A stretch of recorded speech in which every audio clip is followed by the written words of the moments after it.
इस बार सीए के रिजल्ट आने के साथ जयपुर में काफी खुशियां बिखरी हैं और उसकी वजह है पहला रैंक जयपुर से है और तीसरा रैंक भी जयपुर से है। हमारे साथ ऋषि है। ऋषि, सबसे पहले बहुत बहुत बधाई आपको तीसरा रैंक अचीव करने के लिए। Thank you so much. Rishi, कैसा लग रहा है? बहुत सारे लोग फोन कर रहे होंगे बधाई देने के लिए, खूब सारे लोग इंटरव्यू के लिए भी आ रहे हैं, कैसा लग रहा है आपको? बहुत ही वंडरफुल फीलिंग है। बिल्कुल ऐसे लग रहा है जैसे सेलिब्रिटी वाली फीलिंग आ गई हो कि इतने सारे न्यूज़पेपर्स में कवरेज है, एफएम पे भी आ रहे हैं और टीवी पे भी शो हो रहा है, तो इट्स वंडरफुल फीलिंग। अच्छा, तो उम्मीद थी आपको इस बार कि आप ऐसा कुछ अचीव करने वाले हैं? हाँ, उम्मीद तो थी। I was expecting for the first rank और स्टार्टिंग से ही जो प्रिपरेशन रही है वो फर्स्ट के लिए ही करी थी। अब वो third I, it's a wonderful moment.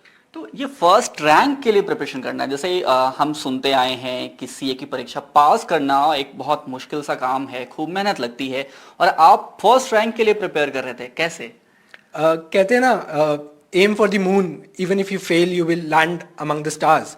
तो अगर प्रिपरेशन पास के लिए करते तो हो सकता है कि पास होते या फेल भी हो सकते थे, लेकिन प्रिपरेशन रैंक के लिए करी तो ये था कि टॉप 50 में भी आ सकते हैं, और पास होना तो फिर ये था कि प्रिपरेशन वैसी है तो पास तो हो ही जाएंगे। अच्छा, तो कब से आप तैयारी कर रहे थे? थोड़ा उस जर्नी के बारे में बताइए, और कैसे तैयारी की, क्या पैटर्न अपनाया, किस तरह की स्ट्रैटेजी थी आपकी?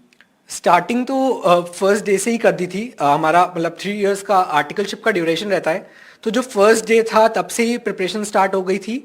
मार्च में आई started with my articleship and in April second wave of COVID came, and unfortunately I lost my father and my grandmother to COVID. तो that was a setback kind of a period. उस time पे पढ़ाई भी बहुत disturb हुई थी, लेकिन फिर ये था कि उनका भी सपना था और अब सीए कर ही रहे हैं, उनको प्राउड फील करवाना था, तो ये था कि रैंक ले आएंगे तो it would be, they would also be happy and I would also be happy. तो प्रिपरेशन तब से स्टार्ट कर दी थी। I started with my articleship from Gurgaon, then I had to switch to Jaipur. फिर जयपुर में आर्टिकलशिप कंटिन्यू करी। फर्म की साइड से भी काफ़ी ज़्यादा सपोर्ट एंड गाइडेंस मिलता रहा। प्रिपरेशन ऐसी थी कि स्टार्टिंग से ही मैंने ये शेड्यूल बनाया था कि 3 मंथ्स के अंदर तो प्रैक्टिकल सब्जेक्ट्स को कवर करना है और जो थ्योरेटिकल सब्जेक्ट्स हैं उनको 2 मंथ्स देना है। और एम ये रखा था कि at least 1 year prior to the exams, जैसे नवंबर 23 में मेरे एग्जाम्स थे, तो नवंबर 22 तक I should be complete with my course. And उसके बाद फिर रिविजन्स मॉक टेस्ट सीरीज, उस पर फोकस करने लग गया था मैं। अच्छा, लेकिन जैसा आपने बताया, लेकिन ये काफ़ी मुश्किल होगा आपके लिए जब कोविड में दुखद घटनाएं आपके परिवार में हुई। उस वक्त कैसे अपने आप को संभाला और फिर से तैयारी के लिए जुटना बहुत मुश्किल काम रहा होगा? जैसे कि मैंने कहा कि उनका ही सपना था, वो ही आज मैंने पूरा कर रहा हूँ और पूरा करा है।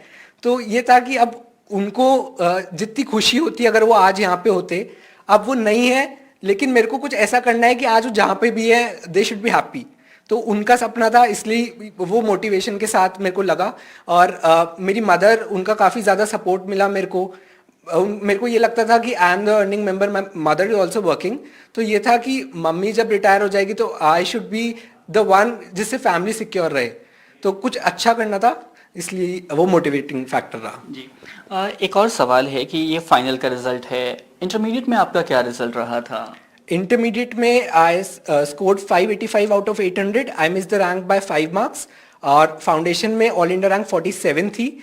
आयरनी ये है कि हाँ, ये दिलचस्प है कि आपका इंटरमीडिएट में रिजल्ट नहीं था, फाइनल में आपने इतना अच्छा स्कोर किया और आप रैंक होल्डर हुए, तो ये जर्नी काफ़ी इंटरेस्टिंग है, इसके बारे में थोड़ा बताइए।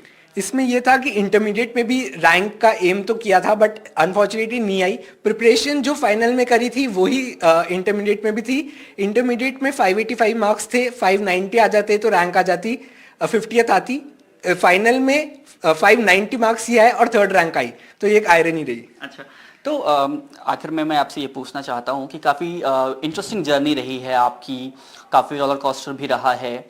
तो अभी इस साल जो लोग प्रिपरेशन कर रहे हैं या फिर बाकी जो एग्जाम्स के प्रिपरेशन करते हैं, खासतौर में राजस्थान में तो बहुत बड़ा कल्चर है कॉम्पिटिटिव एग्जाम्स के प्रिपरेशन करने का, उनको क्या कहना चाहेंगे आप कि जब वो लो फील करते हैं तो उनके लिए क्या मैसेज होगा आपका? मेरा तो ये कहना है कि देखो, कोर्स तो वास्ट है, कवरेज आपको पूरा करना चाहिए। मल्टीपल रिविजन्स करते जाओगे और टेस्ट सीरीज दोगे तो it would be beneficial for you. एक मेरे को लगता है कि सोशल मीडिया का जो इम्पैक्ट है स्टूडेंट्स पे, वो मतलब अगर 10 मिनट सोशल मीडिया को देते हैं तो वो कब 1 आवर बन जाता है वो उनको खुद को भी नहीं पता चलता। तो एक टाइम ट्रैकर आपको रखना पड़ेगा कि आप कितना टाइम सोशल मीडिया को दे रहे हो और कितना आप स्टडीज को दे रहे हो, क्योंकि अभी इस एज में वो नहीं है कि हम सोशल मीडिया को ज़्यादा टाइम दें। अगर पढ़ाई को देंगे तो हमारा करियर बन जाएगा and it would be beneficial for us and for the families also. तो ये है कि आप मल्टीपल रिविजन्स करो, टेस्ट सीरीज दो, सोशल मीडिया से थोड़ा सा कम हो जाए या लिमिट में रखो तो इट वुड बी बेनिफिशियल। हालांकि मैंने कहा कि आखिरी सवाल, लेकिन एक सवाल पूछना बहुत ज़रूरी होता है। आपकी जब ऐसी जर्नी होती है तो काफ़ी सारे लोग होते हैं आपके आसपास जो सपोर्ट करते हैं मुश्किल वक्त में। आपके साथ वो कौन से लोग थे, और कोई किस्सा, कोई कहानी अगर आप शेयर करना चाहें उस वक्त का? मेरे साथ जो सपोर्टिंग फैक्टर थी वो मेरी मदर और मेरी सिस्टर्स थी। मम्मी का हमेशा से ये था कि तू बस पास हो जाना। मैंने उनको भी नहीं बताया था कि I was aiming for a rank, I was preparing for rank 1, but उनको ये था कि तू बस पास हो जाना, उतना हमारे लिए सफिशिएंट है। ऐसा नहीं कि तू रैंक की प्रिपरेशन करता रहे, पास ना हुआ और फिर डिप्रेशन आ जाए, वैसा मत करना। एम पास का रख। लेकिन मेरे को ये था कि अब कर ही रहा हूँ तो रैंक की प्रिपरेशन करें तो वो ज़्यादा बेटर रहेगा। फिर से बहुत बहुत बधाई।